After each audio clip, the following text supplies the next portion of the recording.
उन्हों अचानक से बेहोश होने लगती है। यह देख सियोल तुरंत से उसे बचाने के लिए आगे आ उसे अपनी बाहों में भर लेता है, उन्हों से यह सवाल करते हुए कि क्या वो ठीक है। सियोल उसके लिए अपनी फिक्र दिखाता है, लेकिन उन्हों सियोल का कोई जवाब ना देते हुए उससे दूर हो जाती है। उन्हों खुद में परेशान थी, अचानक से ही उसकी शक्तियाँ कम होने लगी थी। भला ऐसा क्यों, उसे समझ नहीं आ रहा था। तुम ठीक हो, तुम्हें क्या हुआ था? उन्हों जैसे ही सियोल की तरफ देखती है, तुरंत से सियोल उससे अपना सवाल करता है, जिसे उन्हों पूरे तरीके से इग्नोर कर चुपचाप से वहाँ से निकलना ही बेहतर समझती है। लेकिन जैसे ही वो वहाँ से निकलने के लिए आगे बढ़ती है, अगले ही पल एक बार वो फिर से टकरा के नीचे गिर जाती है।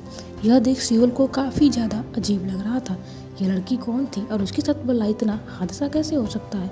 वहीं उन्हों बिना कोई देरी किए उस वार्ड से बाहर निकलती है और अगले ही पल वहाँ से तेजी से गायब हो जाती है। सियोल जो कि उन्हों के साथ था, उन्हों को यूँ निकलता देख तुरंत से उसका पीछा करता है, लेकिन अगले ही पल यह देखते हुए कि वो लड़की हॉस्पिटल के कॉरिडोर में भी नहीं है, सियोल को हैरानी होती है। आखिर यह लड़की कहाँ गई और इतना जल्दी वो कहाँ जा सकती है। दूसरी तरफ हमें सीन उन्हों का दिखाता है, जो अभी कहीं और नहीं अपने भगवान के पास गए थे। अपने भगवान के मंदिर में जा उन्हों उनसे सवाल करते हुए कि भला उसकी शक्तियाँ कम कैसे हो रही है। उन पे अपना गुस्सा जाहिर करते हुए अगले ही पल मूर्तियों को तोड़ने लगती है। वो काफ़ी ज़्यादा नाराज़ दिख रही थी कि तभी अचानक से वहाँ पे गुण आ जाता है। यह वही था जो पिछली बार उन्हों से उस मॉल के बाहर मिलते हुए उससे अपने जीवन का फैसला लेने के बारे में बोला था। गुण को यहाँ पे देख उन्हों काफ़ी ज़्यादा हैरान थी। वो तुरंत से ही गुण से सवाल करती है कि आखिर उसकी शक्तियाँ कम क्यों हो रही हैं। यह देख गुण उन्हों को बताता है कि उसकी वजह से किसी की जान गई है जो कि उनके खिलाफ है, इसीलिए अब वो धीरे धीरे अपनी सारी शक्तियाँ खो देगी अगर वो सब कुछ पहले जैसा ठीक नहीं करती। क्या? उन्हों को गुण की यह बात सुन के काफ़ी ज़्यादा हैरानी होती है। दूसरी तरफ हमें दिखाया जाता है कि मिस्टर ली का असिस्टेंट अभी एक जंगल के पास किसी को मिट्टी में गड़वा रहा था, किसी इंसान की बॉडी को। अगला सीन हमें रोड के उस साइड का दिखाता है जहाँ पे अभी सियोल बैठे हुए अपने बस का इंतजार कर रहा था कि तभी अचानक से उसके बगल में उन्हों आके बैठ जाती है। उन्हों को यहाँ पे देख सियोल चौंकते हुए बोलता है, तुम भला यहाँ पे कैसे आई है? तुम भला ऐसे मेरे पास क्यों आ रही हो? लेकिन उन्हों सियोल की बातों का कोई जवाब ना देते हुए उससे यह सवाल करती है कि तुम अपनी विश बता जिसे मैं पूरा करूं। उन्हों की यह बातें सियोल को काफ़ी ज़्यादा अजीब लग रही थी। वो बिल्कुल भी इंटरेस्ट ना दिखाते हुए यह देखते हुए कि इस लड़की की वजह से उसकी बस चली गई, सियोल काफ़ी ज़्यादा नाराज़ दिख रहा था। अब भला वो अपने घर कैसे जाएगा, वो यहाँ से काफ़ी ज़्यादा दूर थी। उन्हों जब सियोल की परेशानी देखती है तो अगले ही पल सियोल का हाथ पकड़ उसे बोलती है, तो तुम अपने घर जाना चाहती हो, चलो चलते हैं क्या? सियोल को काफ़ी ज़्यादा हैरानी होती है, लेकिन उसकी हैरानी अगले ही पल तब बदल जाती है जब उन्हों उसका हाथ पकड़ अगले ही पल टाइम मशीन की तरह उसे ऐसे जैसे कि वो क्रिश हो लेकर इधर उधर उड़ते हुए बहुत तेज़ी से काफ़ी ज़्यादा स्पीड में सफ़र को तय करने लगती है। जिस घर में पहुंचने के लिए उसे लगभग 1 घंटे का टाइम लगता, वहाँ पे वो लगभग 2-3 मिनट में ही पहुंच गया था। देख सियोल उन्हों से बोलता है, तुम्हारे पास तो यह बहुत अजीब सी शक्ति है, क्या हम इस शक्ति का उपयोग यहाँ से दूसरे कंट्री में जाने के लिए भी प्रयोग कर सकते हैं? मेरे मतलब फ्रांस, यूके, क्या तुम वहाँ पे भी जा सकती हो? नहीं, मुझे नहीं लगता कि तुम्हारा शक्ति इतना बड़ा है। उन्हों को सियोल की यह बातें बचकाने लगती है। वो उसका मजाक उड़ाते हुए बोलती है, मैं कहीं भी जा सकती हूँ और मैं इन शक्तियों का उपयोग बहुत पहले भी कर चुकी हूँ, तुम बताओ तुम्हारी विश क्या? दूसरी तरफ सीन हमें पुलिस स्टेशन का दिखाया जा रहा था जहाँ अभी मिस्टर ली से पूछताछ की जा रही थी, क्योंकि जिस सड़क दुर्घटना में उनके बॉडीगार्ड ने खुद को सरेंडर किया था, कल रात उस बॉडीगार्ड की मौत हो गई थी। और पुलिस के पास कुछ पिक्चर्स थी जिसमें मिस्टर ली उस वक्त उस गाड़ी में बैठे दिख रहे थे जिस गाड़ी से सियोल के दोस्त के साथ दुर्घटना हुआ था। पुलिस की इन बातों को सुन मिस्टर ली को काफ़ी ज़्यादा गुस्सा आ रहा था। वो इस तरीके से अपने प्लान में नहीं फंस रहे थे, लेकिन उन्हें समझ नहीं आ रहा था कि वो क्या करें, इसीलिए घबराए हुए वो वॉशरूम में जाते हैं और अगले ही पल उन्हों का दिया वो कार्ड जला के उन्हों को अपने पास बुलाने की कोशिश करते हैं। लेकिन उन्हों को बुलाने में उन्होंने बहुत सारे कार्ड को बर्बाद कर दिए, लेकिन उन्हों वहाँ पे नहीं आती। ऐसा लग रहा था जैसे मिस्टर ली को फाइनली उनको कर्म का सज़ा मिलने वाला था। अगला सीन हमें उस वक्त का दिखाया जाता है जब जहाँ अभी मिस्टर ली को मीडिया वाले घेरे हुए थे, जहाँ वो अभी अपने घर के लिए निकल रहे थे। बहुत मुश्किल से मीडिया से बचकर वो अपनी गाड़ी में बैठ वहाँ से निकलते हैं। यह जो कुछ भी हो रहा था उनसे वो काफ़ी ज़्यादा परेशान थे। उनके डैड ने भी इस बारे में उन्हें काफ़ी ज़्यादा सुनाया। मिस्टर ली को समझ नहीं आ रहा था कि वो क्या करे कि तभी अचानक से गाड़ी में लगा वो रेडियो ऑन होता है और उसमें मिस्टर ली के खिलाफ सारे सबूत बोलने लगते हैं, जो कुछ भी उन्होंने अब तक किया था। कल रात जैसे उस बॉडीगार्ड की मौत हुई थी और वो मौत मिस्टर ली ने की थी, यह सब कुछ काफ़ी ज़्यादा तेज़ी से उस रेडियो से आवाज़ में आने लगी थी। मिस्टर ली को यह देख के काफ़ी ज़्यादा हैरानी होता है। वो ड्राइवर से इसे बंद करने के लिए बोलते हैं, लेकिन ड्राइवर के कितने कोशिश के बाद भी वो इसे बंद नहीं करता कि अगले ही पल हमें दिखाया जाता है कि गाड़ी अनबैलेंस हो गया था। वहीं पता नहीं कैसे, लेकिन एक बार फिर से मिस्टर ली के बगल में वहाँ पे उन्हों आ बैठी थी। उन्हों को यहाँ पे देख तुरंत से मिस्टर ली को ऐसे लगता है जैसे कोई उम्मीद जगी और वो उन्हों से मदद मांगते हुए बोलते हैं कि वो यह सब कुछ में फंस चुके हैं, वो उसे बहुत बड़ी रकम देंगे, वो उन्हें बचाए। तो उन्हों तुरंत से मना कर देती है। मिस्टर ली को यह सुन के काफ़ी ज़्यादा हैरानी होती है। वो उन्हों से बोलते हैं कि वो उनकी कस्टमर है, मतलब वो ऐसे कैसे उसे धोखा दे सकती है। तो उन्हों मिस्टर ली को बताती है कि उनके वजह से उसने अपने पावर्स खो दिए हैं, जिसे वापस लाने के लिए अब उसे कुछ ऐसे करने होंगे जो गलत हो गए हैं। क्योंकि यह बातें मिस्टर ली को बिल्कुल भी समझ नहीं आती, लेकिन अगले ही पल सब कुछ उनके बैलेंस से बिगड़ चुका था। जिस गाड़ी में वो बैठे थे, पता नहीं कैसे वो घूम फिर के पुलिस स्टेशन के बाहर आके रुक गई थी और अगले ही पल मिस्टर ली गाड़ी के बाहर निकल बिना कोई देरी किए अपनी सारी गुनाह मीडिया के सामने एक्सेप्ट करने लगे थे। हालांकि मिस्टर ली यह कुछ भी अपने मन से नहीं कर रहे थे, क्योंकि इन सब के पीछे उन्होंने थी। उन्होंने मिस्टर ली को अपने वश में करके उनसे ये सारे गुनाह कबूल करवाए थे। मिस्टर ली के गुनाह कबूल करते ही तुरंत से वहाँ पे पुलिस वाले आते हैं और बिना कोई देरी किए मिस्टर ली को अरेस्ट कर लेते हैं। थोड़ी देर बाद हमें सीन वहाँ का दिखाया जाता है जहाँ पे अभी उन्होंने अपने तराजू के सामने थी, जहाँ पे वो अपने गलत काम और सही काम के बीच के फैसलों को देखते हुए यह देख रही थी कि उसने काफ़ी कुछ सही कर लिया है। अब उसके पावर काफ़ी हद तक ठीक हो गए हैं। थोड़ी देर बाद हमें फुटबॉल ग्राउंड का सीन दिखाया जाता है, जहाँ पे अभी सियोल प्रैक्टिस करने में लगा था कि तभी अचानक से वहाँ पे उन्हों आती है। उन्हों को यहाँ पे देख सियोल थोड़ा परेशान था, क्योंकि उन्होंने अभी एक सूटकेस लाई थी। उन्हों से जब वो उस सूटकेस के बारे में सियोल सवाल करता है तो उन्हों उसे यह बताते हुए कि अब उसे इसकी ज़रूरत पड़ेगी, वो बहुत जल्द फेमस होने वाला है, उसे सूटकेस रखने के लिए बोलती है। उन्हों की यह बातें सुन सियोल उससे सवाल करता है कि अगर ऐसा है तो फिर वो उस दिन उसका मजाक क्यों उड़ा रही थी। उसके हिसाब से तो वो काफ़ी ज़्यादा निकम्मा है।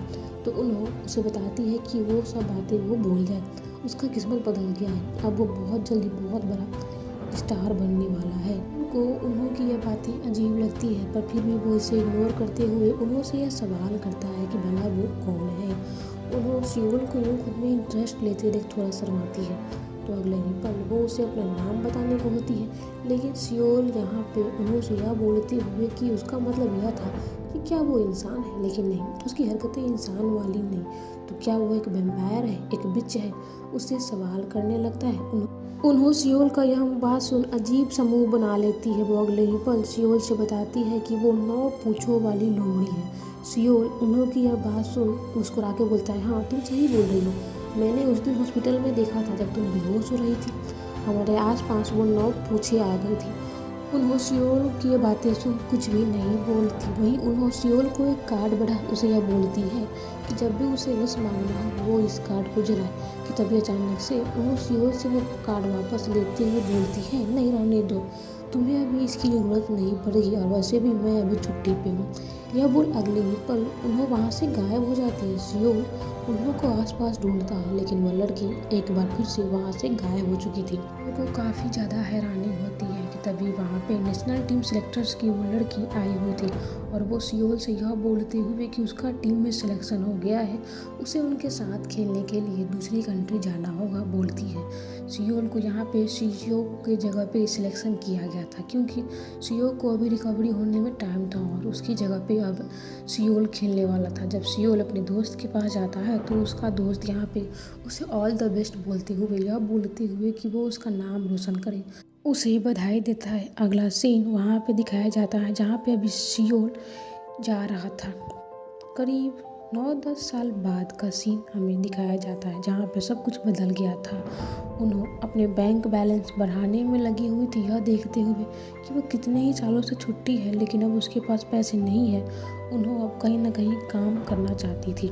वहीं दूसरी तरफ हमें यह दिखाया जाता है कि सियोल एक बहुत बड़ा इंटरनेशनल फुटबॉल प्लेयर बन गया है। उसने अपनी टीम को काफ़ी सारे मैचेस जीता है, वो काफ़ी सारे गोल्स मारे हुए था, लेकिन उसके बाद भी उसके अंदर का जुनून नहीं ख़त्म होता। वो और ज़्यादा करने की कोशिश में अपने टीम मेंबर्स के साथ काफ़ी ज़्यादा सख्ती से बिहेव करते हुए ना तो खुद पार्टी करता है ना उन्हें पार्टी करने देता है। इससे उसके टीम मेंबर्स वाले काफ़ी ज़्यादा नाराज़ होते हैं, लेकिन हमें यह देखने को मिलता है कि कहीं ना कहीं उनके अंदर इस बात की उम्मीद थी कि अब सियोल का कॉन्ट्रैक्ट ख़त्म होने वाला है।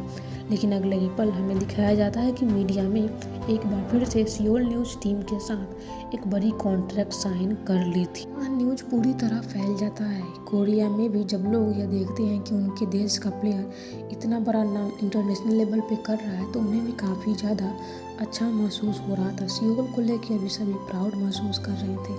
दूसरी तरफ हमें दिखाया जाता है कि सियोल का दोस्त शियोक अभी काफ़ी ज़्यादा दयनीय हालत में था। उसके डैड भी उसके हरकत से बिल्कुल भी खुश नहीं थे। वो सियोल का तारीफ करते हुए सियोक को कहीं ना कहीं ताना भी मारते हैं। इन सबसे इरिटेट होते हुए वो दोनों बाप बेटे सियोक के सारे मेडल्स को उठा के घर के बाहर कचरा ले जाने के लिए फेंक देते हैं। लेकिन अगले ही पल यह सोचते हुए कि वो सब बारिश में भीग जाएंगे, वो उसे उठा के वापस ले आते हैं। वहीं हमें दिखाया जाता है कि उन्हें जब अपने लिए काम ढूंढने के लिए बाहर निकलती है, खुद के लिए एक कॉन्ट्रैक्ट, एक अच्छा बिजनेसमैन ढूंढने के लिए बाहर निकलती है, तो वो यह देख के हैरान हो जाती है कि सियोल काफ़ी ज़्यादा फेमस हो गया है। हर जगह उसके ही चर्चे हैं, हर जगह उसके ही फ़ोटो लगाए हुए थे। लड़कियां तो कुछ ज़्यादा ही उसकी दीवानी थी। उसके ब्रांड का कॉफ़ी, उसके ब्रांड का ड्रिंक और तो और बुक्स में उसकी उतनी पिक्चर लिए हुए घूम रही थी।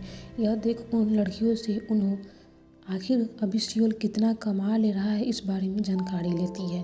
तो अगले ही पल यह जानकारी मिलने के बाद कि सियोल के पास अच्छा खासा पैसा हो गया है, उन्होंने सियोल को अब कॉन्टैक्ट करने की कोशिश करती है। एक तरफ हमें दिखाया जाता है कि सियोल अभी अपने मैनेजर के साथ कोरिया वापस आने के लिए फ़्लाइट में बैठा था, जहाँ पे वो अभी अपनी डॉक्यूमेंट्री पढ़ रहा था।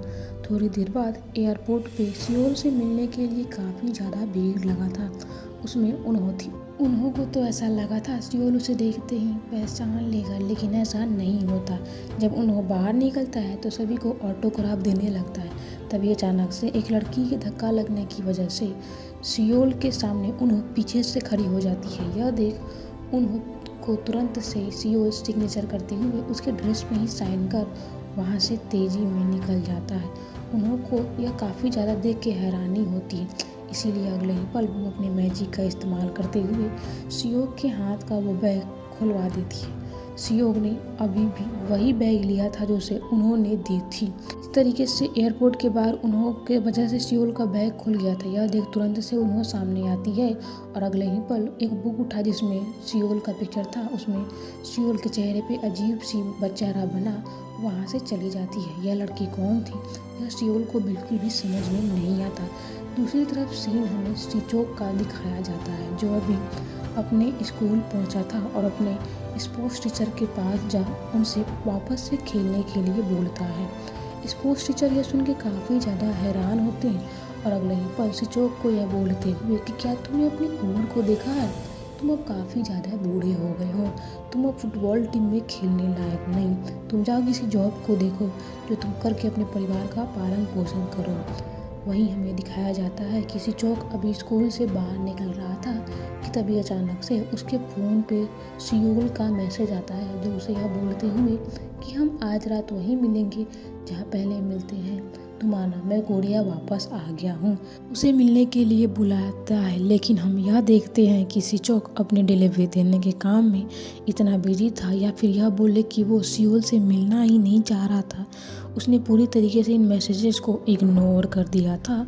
अगला पल उन्हों का दिखाया जाता है जहाँ पे उन्हों अपने पिछले कुछ सालों में की गई कारनामों के बारे में बता रही थी, जहाँ पे उसने लकड़ी के चेयर से लेके पहाड़ चढ़ने के काम के साथ साथ K-pop की एक टीम भी बनाई थी। लेकिन ये सब करते हुए भी उसे बिल्कुल भी मज़ा नहीं आता। और अगला सीन हमें सियोल का दिखाया जाता है, जो अभी होटल के उस रूम में काफ़ी ज़्यादा लग्जरियस जीवन जीते हुए काफ़ी ऐसे था कि तभी अचानक से वहाँ पे उन्हों आ जाती है। इस तरीके से उन्हों को वहाँ पर देख सियोल काफ़ी ज़्यादा हैरान हो जाता है। वो गुस्से में उसे यह बोलते हुए कि क्या वो उसकी फ़ैन है, क्या उसको लगता है कि यह उसकी हरकतें सही है, अगर वो यहाँ से नहीं गए तो तुरंत से ही वो पुलिस को बुला के उसे यहाँ से भगाएगा, उसे धमकाता है। लेकिन उन्हों के ऊपर इसका कोई असर नहीं पड़ता। अगले ही पल सियोल से उन्हों यह बोलते हुए कि क्या तुम्हें सचमुच मैं याद नहीं, उसे दोबारा से यह सवाल करती है। और अगले ही पल ऐसा लगता है जैसे सियोल को याद आ गया था कि यह लड़की कौन है। यह देख उन्हों सियोल का उसका तावल देती है और अगले ही पल सियोल सामने आता है तो उन्हों उसके सामने अपना कार्ड बढ़ा उससे बोलती है, अब जब तुम इतने ज़्यादा पैसे वाले हो गए हो तो तुम मेरी क्लाइंट बन जाओ। क्या तुम्हारे पास कोई ऐसा विश है जो तुम पूरा करना चाहते हो? लेकिन सियोल जो कि एक लग्जरियस लाइफ जी रहा था, जिसके आगे पीछे कोई नहीं था, भला उसे कोई विश क्यों हो सकता है, वो तुरंत से इसके लिए मना कर देती है। या देख उन्होंने उससे किसी रिश्तेदार का, किसी दोस्त के बारे में बोलती है, लेकिन सियोल नहीं बोलता। यह देख उन्होंने अपना कार्ड छोड़ वहाँ से चली जाती है, यह बोलकर कि जब भी उसे उसकी ज़रूरत पड़े वो उसे बोल सकता है। थोड़ी देर बाद हमें दिखाया जाता है कि सियोल यह सब देखते हुए काफ़ी ज़्यादा परेशान था कि यह लड़की अभी भी उसके पीछे है और अभी भी उसके पास वही सारे पावर हैं। तभी अचानक से उसके रूम का बेल बजता है। जब सियोल गेट खोलता है तो सामने सिचोक को देख के वो चौंक जाता है, क्योंकि सिचोक उसको एक डिलीवर करने के लिए आया था। सिचोक को यहाँ पर देख सियोल उससे उसके बारे में पूछते हुए अचानक से ही सिचोक को उस कार्ड की तरफ इशारा करते हुए बोलता है, क्या तुम्हारी कोई विश है? अगला सीन शिफ्ट हमें सियोल के मैनेजर की तरफ दिखाता है, जहाँ पे वो अचानक से आई कुछ रिपोर्ट को देख के हैरान हो गई थी कि तभी अचानक से ऐसे जैसे सब कुछ बदल गया था। एरोप्लेन में अभी सिचोक को दिखाया जाता है, जो एक काफ़ी ज़्यादा लग्जरियस लाइफ जीते हुए सोया हुआ था कि तभी उसके हाथ से गिरी डॉक्यूमेंट्री को उठा। वहाँ पे वो एयर होस्टेस उसे देते हुए बोलती है, सर यह आपका गिर गया था। सिचोक अभी सियोल के जीवन जीने लगा था। वहीं हमें दिखाया जाता है कि सिचोल जो कि इतना बड़ा फुटबॉल प्लेयर था, वो भी सिचोक के जीवन में चला गया था। यह सब कुछ कैसे हुआ और क्यों, यह